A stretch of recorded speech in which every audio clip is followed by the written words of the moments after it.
Berita pertama, statistik Timnas Indonesia vs Timnas Libya di laga uji coba skuad Garuda Ambyar.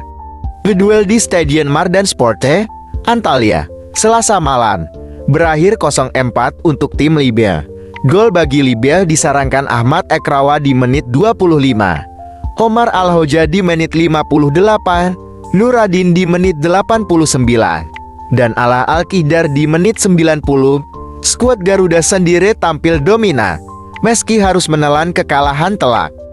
Meski diberondong 4 gol, Timnas Indonesia sejatinya mendominasi secara statistik dalam permainan.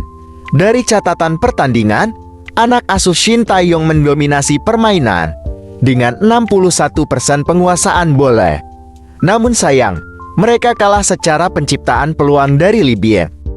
Timnas Indonesia hanya mampu mencatatkan 4 penciptaan peluang, kalah dari Libya yang sukses membukukan 10. Selain itu, Timnas Libya juga lebih berani dalam melakukan tembakan ke gawang. Mereka tercatat berhasil melepaskan 15 tembakan dengan 8 diantaranya tepat sasaran.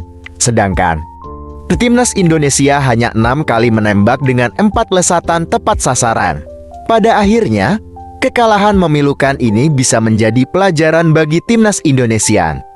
Mereka akan kembali berhadapan dengan Libya di laga persahabatan kedua pada Jumat 5 Januari tahun 2024 di Antalya, Turki. Berita kedua, Justin Hubner bikin 2 blunder saat Timnas Indonesia kalah telak dari Libya, langsung jadi sorotan. Bak Wolves U21, Justin Hubner membuat 2 blunder saat Timnas Indonesia kalah 0-4 dari Libya. Alhasil, bak 20 tahun ini pun menjadi sorotan di media sosial.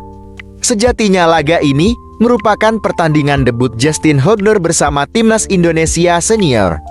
Dia langsung dimainkan pelatih Timnas Indonesia, Shin Tae-yong, meski baru mendarat di Turki.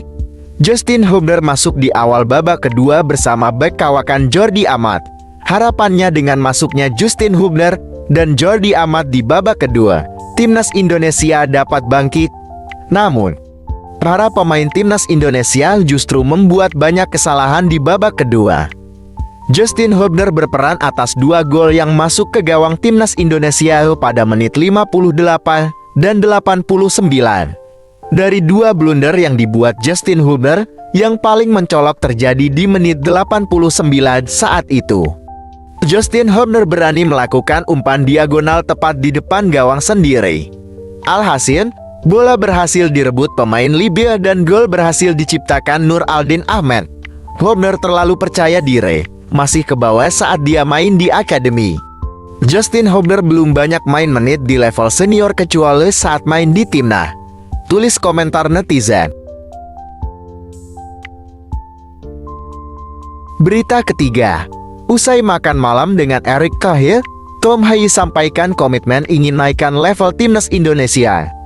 Pemain tengah milik Heerenveen, Tom Hye, sudah melakukan pertemuan dengan Ketua Umum PSSI, Erick Thohir.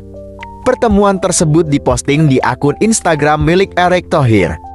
Seperti yang diketahui, nama Tom Hye sudah menjadi pembicaraan publik tanah air.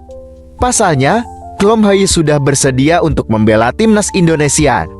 Pemain 28 tahun tersebut memenuhi syarat membela Timnas Indonesia karena adanya hubungan darah dengan Indonesia. Darah Indonesia dari Tom Hye berasal dari kakak dan neneknya. Setelah bersedia, Tom Hye berangkat ke Jakarta untuk mengurus keperluan untuk proses naturalisasi. Erick Thohir membicarakan banyak hal bersama pemain andalan SD Heerenveen tersebut. Salah satunya adalah soal komitmen saat membela Timnas Indonesia. Pria yang juga menjadi Menteri BUMN tersebut sangat senang dengan komitmen tinggi Tom Hye bersama skuad Garuda.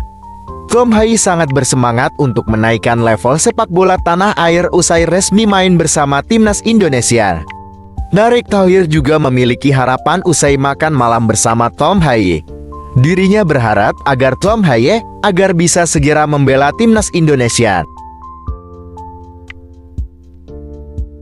Berita keempat, rekan Shin Tae-yong bocorkan kapan Shane Patinama kembali ke timnas Indonesia usai jenguk sang ibu.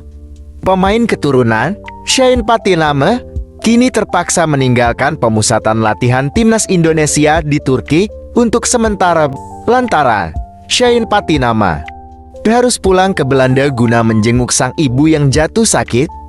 Direncanakan Shane Patinama sebelum tanggal 5 akan kembali gabung dengan timnas Indonesia, ucap asisten pelatih timnas Indonesia, Nova Arianto, sebelumnya. Kepergian Shane Patinama ke Belanda sudah direstui oleh pelatih timnas Indonesia, Shin Tae-yong. Jujur, ada masalah di kesehatan ibunya. Jadi akhirnya dia dikembalikan ke Belanda, kata Shin Tae-yong. Menurutnya, pemain berusia 25 tahun itu akan lebih tenang usai diberi kesempatan menjenguk ibunya. Berdasarkan informasi dari Shane Patinama, kondisi sang ibu saat ini sudah jauh lebih membaik. Shane sudah mengabarkan bahwa ibunya tidak apa-apa, kata pelatih berusia 53 tahun tersebut. Jadi dia akan kembali secepatnya, ujarnya. Berita kelima. Baru-baru ini, Maes Hilgers diwawancarai oleh media Belanda dan menyampaikan hal ini ke timnas Indonesia. Pemain FC20, Maes Hilgers ungkapkan alasannya belum bersedia bela timnas Indonesia kepada media Belanda. Seperti yang diketahui, bahwa Maes Hilgers bisa membela Belanda dan timnas Indonesia. Maes Hilgers bisa membela tim Merah Putih karena sang ibu berasal dari Indonesia. PSSI sendiri selaku induk sepak bola Indonesia sudah memberinya tawaran untuk membela timnas Indonesia. Tawaran tersebut sudah diajukan sejak tahun 2021. Maes Hilgers hampir menjatuhkan pilihannya ke timnas Indonesia, tetapi pada saat-saat terakhir belum bersedia. Alhasil Maes Hilgers belum menjalani proses naturalisasi sama sekali untuk timnas Indonesia. Maes Hilgers pun angkat bicara kepada media Belanda. Bak 22 tahun tersebut menyatakan bahwa dirinya belum bersedia membela timnas Indonesia dalam waktu dekat. Mungkin agak terlalu dini untuk menentukan pilihan ke Indonesia. Tapi semuanya bisa terjadi dengan cepat, dalam sepak bola semua bisa terjadi, kata Maes Hilgers. Ia mengisyaratkan bakal sabar untuk memutuskan pilihan karir internasionalnya untuk saat ini.